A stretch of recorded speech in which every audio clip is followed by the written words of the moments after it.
Hey guys, this is AnimeWarZ here, and today we're going to be doing the second part of what if Deku had the quirk efficient. I was just thinking about what video to do next, and I thought, why don't I just try and finish this what if off. I'm going to try and finish this off because the MHA series is about 20 parts long. I'm going to try and get 20 parts out. I'll see what I can do, but for now, I think I can definitely reach part 10 if I try. So I'm going to try and reach part 10 and see how far I can go from then on. So be prepared for way more Deku efficient what ifs in the future. So without further ado, let's get into the video.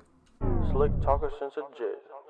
Winter time, all the time, ooh, yeah. Look at the way that I move, swag. Disrespectful and I'm rude, okay. I had cocaine in the school.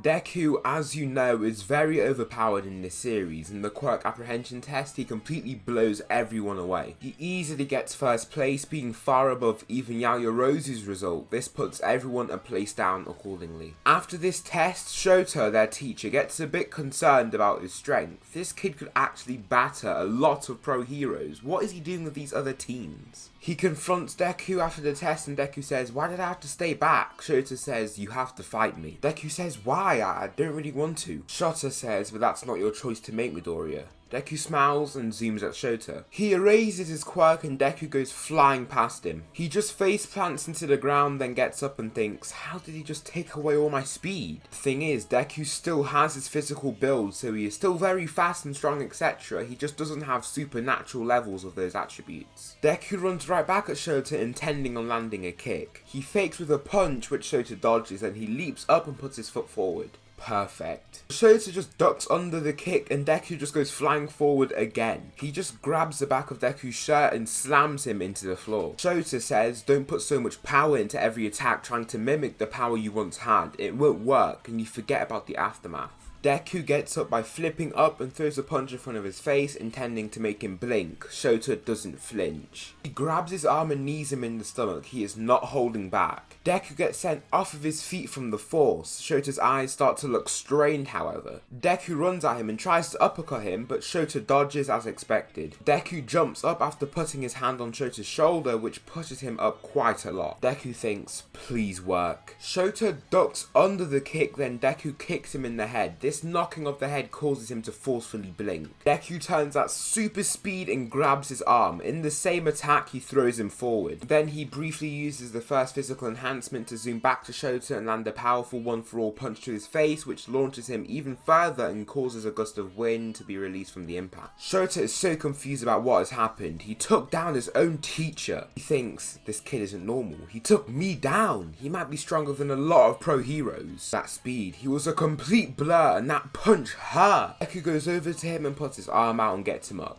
In the battle trial arc, everyone hopes to be on Deku's team because he's so strong. Uraraka is very happy to be on Deku's team and Deku just kinda wants to finish all of this stuff off. Deku isn't too egotistical, don't get me wrong, but he just knows that he's stronger than a lot of people there. He just took down his teacher. Everything goes the same really until Bakugo encounters Deku. Bakugo launches an explosion in front of his face and Deku says from behind him, "Over here." Bakugo thinks, "I would have heard and seen that if I didn't use my explosion. Nerd." Deku says, "Now it's over." Deku zooms and knees Bakugo in the gut. Bakugo coughs blood and goes flying back. Bakugo can barely get up and he's completely dazed. He can't even think straight from the surge of pain, from all of these negative and overwhelming emotions. He ends up raging out and the explosions disperse from his hands violently. He flies at Deku at high speeds, superhuman speeds at that, and throws a powerful and fast punch at Deku, but Deku dodges and lands a punch to his gut again and he gets knocked out on his own arm. Deku flings him off and makes sure he doesn't thump to the floor and lays him there. He feels really sympathetic towards Bakugo because he can see he's clearly been working hard, but he just can't get on his level because his quirk is just that strong. Deku zooms to where Uraraka is and zooms up the stairs. When he arrives, since his fight with Bakugo was so much shorter, he sees Tenya cower in fear. Tenya then builds up the courage and protects the nuclear object. Deku doesn't hold anything back and zooms at Tenya.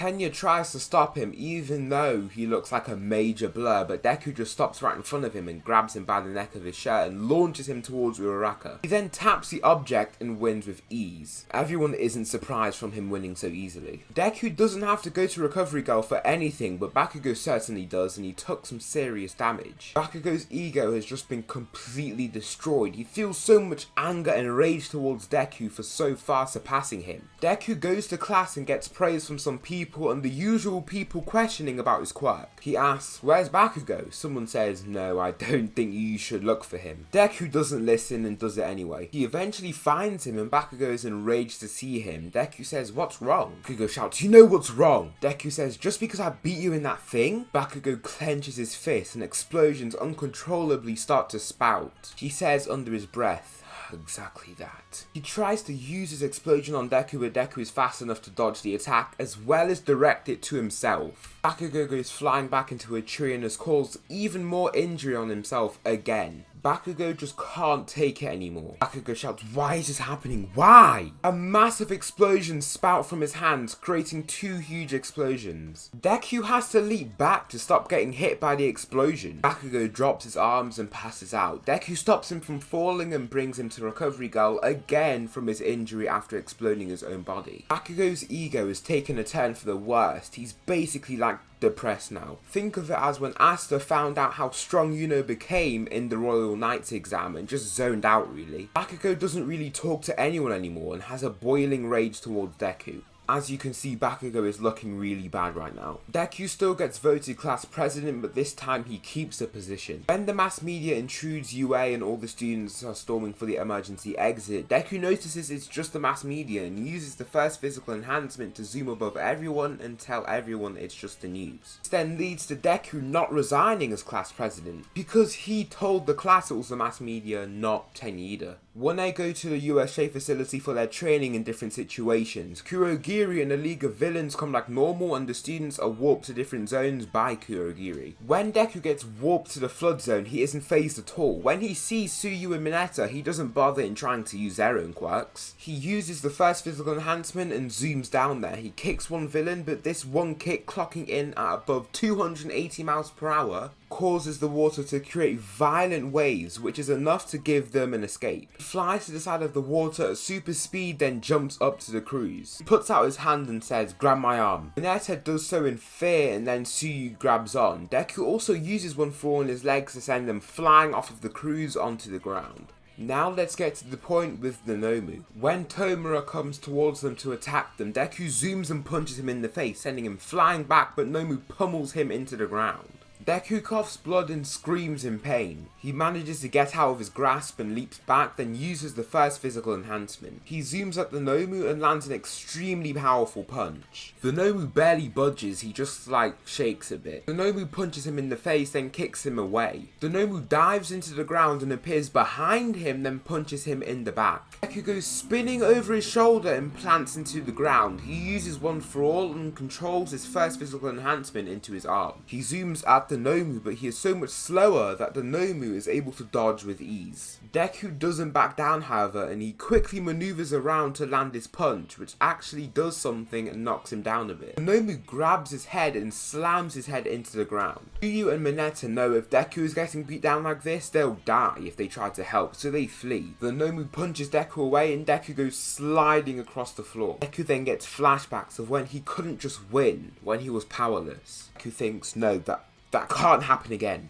His skin starts to go a more red colour and steam starts to emit off of his body. Deku stands slowly and gusts of wind spout from his body. Tomura is astonished with this UA student's power. The wind gushes die down and he is fully in his second physical enhancement. Tomura starts to get concerned. Deku zooms at the Nomu with speeds he never could have matched before. His top speed is close to 600 miles per hour now, so he's close to reaching sonic speed. The Nomu manages to catch his fist and uses speed against him to send him flying up into the air. Everyone is able to see it and is so surprised at how fast he was thrown up there. Deku is so far up, he is slowly reaching the roof of the facility. Deku uses one thrall on his arm and leaps off of the roof of the facility. He dives down at speed so high, no one even has enough time to react to him leaping off of the roof. He lands a devastating punch on the Nomu, and a shockwave so loud is heard by everyone, as well as a huge wave of air moving in all directions from the attack. The Nomu goes flying into the floor and he straight up cracks the ground. Shota is astonished with this young kid's power, thinking he might have some sort of unknown connection with All Might. The Nomu gets up barely and kicks Deku away, sending him flying and knocking him out. The Nomu intends on killing Deku, but All Might comes in at a clutch moment to stop the Nomu, then their own battle commences. All Might still ends up defeating the Nomu, and he does it way quicker and easier from Deku's lasting damage on it. The teachers then come after Tenya goes to get them, and the whole USJ arc comes to a close. Deku has to go to Recovery Girl and is still left with damage to not just his hand but his whole arm, but because of how his body works, it eventually fully heals. So that will conclude the second part of What If Deku Had the Quirk Efficient. More parts are to come regardless, so there won't be a like goal for this What If part. I'm not too sure about the Deku versus Nomu scaling, so if you can test me about that in the comments, I will be sure to put my views forward about it. Thanks so much for watching, and I'll see you in the next video.